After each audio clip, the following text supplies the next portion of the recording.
இன்றே டவுன்லோட் செய்து உங்கள் ஃபேவரட் ஷோக்களை என்ஜாய் பண்ணுங்க. நினைச்சேன் நீங்க தான் இந்த வேலையை செஞ்சிருப்பீங்கன்னு நான் நினைச்சேன். என்ன ஷூட்டிங்க கெடுக்கிறதுக்காக உங்க தகுடு தத்த வேலையெல்லாம் ஆரம்பிச்சிட்டீங்களா? இப்பதான் எனக்கு எல்லாம் ஒவ்வொன்னா புரியுது.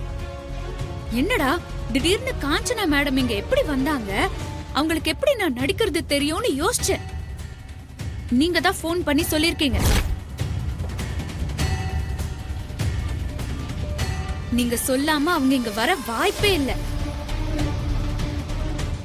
அதே மாதிரி நான் போட்டிருக்கிற மேக்கப்லயும் இந்த ட்ரெஸ்லயும் நீங்க என்னமோ பண்ணிருக்கீங்க.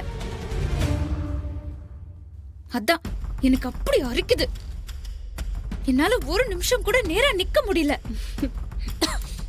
அடுத்தவங்க கஷ்டத்துல இப்படி சிரிக்கிறீங்களே, உங்களுக்கு எல்லாம் மனசாட்சியே இல்லையா? ஆனா நீங்க நினைச்சது எதுவுமே நடக்காது. நீங்க என்ன பண்ணாலும் இந்த விளம்பரத்தை தடுத்து நிறுத்த முடியாது. நான் திரு சாருக்காகவும் திவ்யாக்காகவும் எப்படியாவது நடிப்பேன்.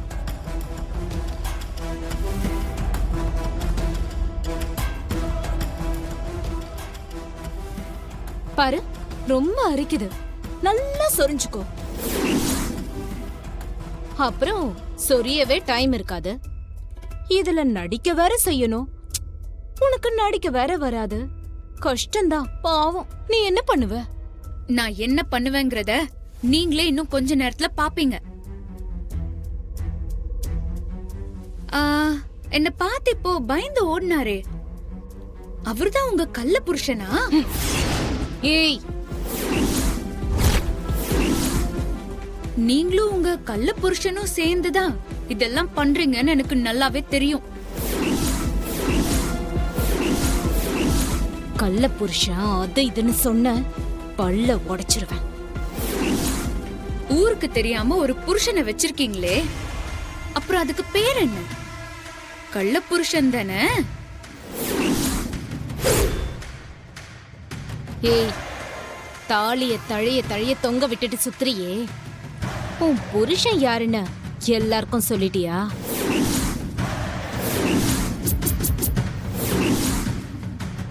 அது உனக்கு அசிங்கமா தெரியல? என்ன சொல்றியா? நான் எனக்கு கல்யாணம் ஆயிடுச்சு, புருஷன் ஒருத்தர் இருக்காருன்னு வெளிப்படையா சொன்னேன். ஆனா நீங்க கட்டின தாலிய மறைச்சுக்கிட்டு இன்னும் எனக்கு கல்யாணமே ஆகலன்னு சொல்லிக்கிட்டு யாருக்கும் தெரியாம உங்க கள்ள புருஷனை வீட்டுக்கு திருட்டுத்தனமா வர சொல்லி அசிங்கம். ஏய், உன்னை அப்புறம் பேசிக்கிறேன். எல்லாரும் இருக்காங்கன்னு பாக்குறேன். அவரை பத்தி யார்கிட்டயாவது ஏதாவது சொன்ன, அது உங்க கையில தான் இருக்கு. அப்படி என்ன சொல்ல வச்சிராதீங்க. மகா, இதோ வரேன்க்கா. இது வரைக்கும் கூட எனக்கு இந்த விளம்பரத்துல நடிக்கணும்னு தோணல. தேவையில்லாம நீங்க என்ன சீண்டி விட்டுட்டீங்க. எனக்கு ஏதாவது பண்ணிருந்தா கூட நான் பெருசா எடுத்திருக்க மாட்டேன்.